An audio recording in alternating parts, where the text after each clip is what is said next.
ನೋಡಿ, ನಾವು ಕೇಂದ್ರ ಸರ್ಕಾರ ಇದನ್ನು ಒಂದು ಅಸ್ತ್ರವಾಗಿ ಉಪಯೋಗಿಸ್ಕೊಳ್ತಾ ಇದ್ದಾರೆ ಅಂತೇಳಿ ಮೊದಲಿನಿಂದನೂ ಕೂಡ ನಾವು ಹೇಳ್ಕೊಂಡೇ ಬರ್ತಾ ಇದ್ದೀವಿ. ಅದರ ಜೊತೆಗೆ ರಾಜಕೀಯಕ್ಕೆ ಇದನ್ನು ಉಪಯೋಗಿಸ್ತಾ ಇದ್ದಾರೆ, ರಾಜಕೀಯ ಮಾಡ್ತಾ ಇದ್ದಾರೆ ಈ ಘಟನೆಯಲ್ಲಿ ಅಂಥೇಳಿ ನಾವು ಅದನ್ನು ಕೂಡ ಹೇಳಿದ್ದೇವೆ.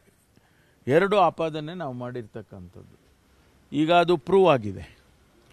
ಹೇಗೆ ಪ್ರೂವ್ ಆಗಿದೆ ಅಂದರೆ, ಒಂದು ಏಜೆನ್ಸಿಗಳನ್ನು ಬಿಟ್ಟು ಅವರನ್ನು ಒಂದು ರೀತಿಯಲ್ಲಿ ಮಾನಸಿಕವಾಗಿ ಮತ್ತು ಅವರಿಗೆ ತೊಂದರೆ ಮಾಡಬೇಕು ಅನ್ನುವಂಥದ್ದು ದುರುದ್ದೇಶ ಇಟ್ಕೊಂಡು ಮಾಡಿದ್ದಾರೆ ಅನ್ನುವಂಥದ್ದು. ಎರಡನೇದು, ರಾಜಕೀಯವಾಗಿ ಅಂತ ಹೇಳಿದಾಗ ಪ್ರಧಾನಮಂತ್ರಿಗಳೇ ಅವರ ಚುನಾವಣಾ ಭಾಷಣದಲ್ಲಿ ಈ ಒಂದು ಮೂಡಾದ ಪ್ರಕರಣದ ಬಗ್ಗೆ ಮಾತನಾಡಿದ್ದಾರೆ.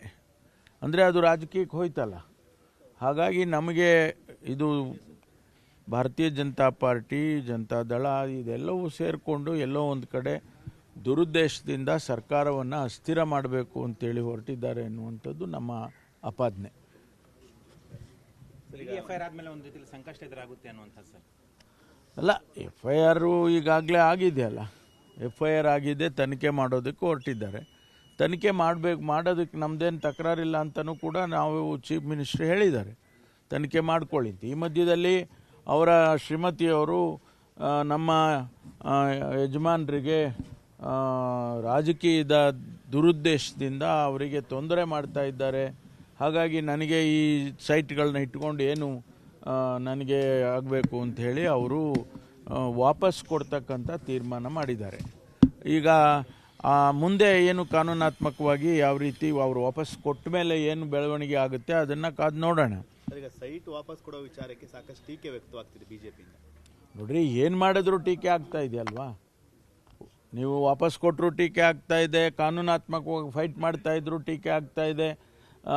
ಮೊಸರಲ್ಲಿ ಕಲ್ಲು ಹುಡುಕ್ತಾನೆ ಇದ್ದರೆ ಎಲ್ಲಿಗೆ ಕೊನೆ ಆಗುತ್ತೆ? ಇದು ಎಲ್ಲೋ ಯಾವತ್ತಾದರೂ ಒಂದಿನ ಇದು ಕೊನೆ ಆಗಬೇಕಲ್ವಾ. ಸಹಜವಾಗಿ ಎರಡು ತನಿಖಾ ಸಂಸ್ಥೆಗಳಲ್ಲಿ FIR ಆಗಿದೆ ಸರ್. ಈಗಿದ್ದಾಗಲೂ ಕೂಡ CMಗೆ ನೈತಿಕತೆ ಪ್ರಶ್ನೆ ಎದುರಾಗಲ್ವಾ ಅಂತ. ಅಲ್ಲ, ಅದು ನೋಡೋಣ ಆಮೇಲೆ. ನೈತಿಕತೆ ಯಾವಾಗ ಅಂದರೆ ಸತ್ಯ ಇದ್ದಾಗ. ಅಸತ್ಯ ಇದ್ದಾಗ ನೈತಿಕತೆ ಪ್ರಶ್ನೆ ಎಲ್ಲಿ ಬರುತ್ತೆ? CBI ತನಿಖೆಗೆ ಎದುರ್ಕೊಂಡ್ರು CM ಅಂತ ಅವರು ಏನಾದರೂ ಅವ್ರು ಏನಾದರೂ ಹೇಳ್ಕೊಳ್ಳಿ, ಆದರೆ ಅವರು ಒಂದು ತೀರ್ಮಾನಕ್ಕೆ ಬಂದಿದ್ದಾರೆ. ಹೌದಪ್ಪ, ನಮಗೆ ಈ ಸೈಟ್ ಬೇಡ. ಇಷ್ಟೊಂದು ನೀವು ಗೊಂದಲ ಮಾಡೋದಿದ್ರೆ, ನಮ್ಮ ಯಜಮಾನರಿಗೆ ರಾಜಕೀಯವಾಗಿ ನೀವು ತೊಂದರೆ ಮಾಡ್ತಾ ಇದ್ದೀರಾ, ಅದಕ್ಕೆ ನನಗೇನು ಬೇಕಾಗಿಲ್ಲ ಅಂತೇಳಿ ಅವರು ಸರೆಂಡರ್ ಮಾಡಿದ್ದಾರೆ. ಸರ್, ಹಿಂದೆ ಸಿದ್ದರಾಮಯ್ಯ ಅವರು ಕೇಳಿದ್ರು 60 ಕೋಟಿ ಕೊಟ್ಟರೆ ನಾನು ಬಿಟ್ಕೊಡ್ತೀನಿ ಅಂತ. ಇವತ್ತು ಅವ್ರ ಪತ್ನಿಯವ್ರು ಬಿಟ್ಕೊಡ್ತೀನಿ ಅಂತ ಹೇಳ್ತಿದ್ದಾರೆ. ಅಲ್ಲ, ಪತ್ನಿಯವ್ರೇನು 60 ಕೋಟಿ ಕೇಳಿಲ್ಲ. ಸಿದ್ದರಾಮಯ್ಯವ್ರು ಸಿದ್ದರಾಮಯ್ಯನವ್ರು ಅವತ್ತು ಹೇಳಿದ್ದು ಒಂದು ಸ್ಟೇಟ್ಮೆಂಟ್ ಹೇಳಿದ್ರೆ ಬಿಟ್ಟರೆ ಅವರೇನು ಕಾಗದ ಬರೆದಿಲ್ಲ. ನೀವು 62 ಕೋಟಿ ನನಗೆ ಕೊಡಿ, ನನಗೆ ಬಿಟ್ಕೊಡ್ತೀನಿ ಅಂತ ಅವರೇನು. ಅವರು ಒಂದು ಸ್ಟೇಟ್ಮೆಂಟು ಅವತ್ತು ಭಾಷಣ ಮಾಡುವಾಗ ಹೇಳಿದರು. ಆದರೆ ಅದು ಇವತ್ತು ಆ ಪ್ರಶ್ನೆ ಬರೋದಿಲ್ವಲ್ಲ. ಇವತ್ತು ಅವ್ರು ನಾವು ಹಣನೂ ಕೇಳೋದಿಲ್ಲ, ಏನೂ ಇಲ್ಲ, ಅದನ್ನು ಬಿಟ್ಕೊಡ್ತೀವಿ ಅಂತ ಹೇಳಿದ್ದಾರೆ. ಸೈಟ್ ವಾಪಸ್ ಕೊಡೋ ಮೂಲಕ ಸರ್ ಎಲ್ಲೊಂದು ಕಡೆ ತಪ್ಪಾಗಿದೆ ಅಂತ ಇವರೇ ಬಿಂಬಿಸ್ದಂಗೆ ಆಗಲಿಲ್ವಾ ಅಂತ. ಅವ್ರು ಹೇಳಿದಾರಲ್ಲ, ಕ್ಲಾರಿಫೈ ಮಾಡಿದ್ದಾರೆ. ಯಾವ ಕಾರಣಕ್ಕೆ ನಾನು ಬಿಟ್ಕೊಡ್ತಾ ಇದ್ದೀನಿ ಅನ್ನೋದನ್ನು ಹೇಳಿದಾರಲ್ವಾ. ಅವರು ರಾಜಕೀಯ ಕಾರಣಕ್ಕೆ ನೀವು ದುರುಪಯೋಗ ಮಾಡಿಕೊಂಡು ನಮ್ಮ ಯಜಮಾನರ ಮೇಲೆ ಇಲ್ಲ ಸಲ್ಲದ ಆಪಾದನೆ ಮಾಡ್ತಾ ಇದ್ದೀರಾ, ಅದಕ್ಕೋಸ್ಕರ ಕೊಡ್ತೀನಿ ಅಂತ ಹೇಳಿದ್ದಾರೆ ವಿನಃ ಹೆದರ್ಕೊಂಡು ಕೊಟ್ಟಿದ್ದಾರೆ ಅಥವಾ ಇನ್ನೇನಕ್ಕೋ ಕೊಟ್ಟಿದ್ದಾರೆ ಅನ್ನೋದು ಪ್ರಶ್ನೆ ಬರಲ್ಲ. ಇರ್ಬೋದು ತಡ, ಅದು ಒಂದೊಂದು ಸಾರಿ ತಡ ಆದರೂ ಕೂಡ ಅದು ನಿರ್ಧಾರಗಳು ಸರಿಯಾಗೇ ಇರ್ತಾವಲ್ಲ.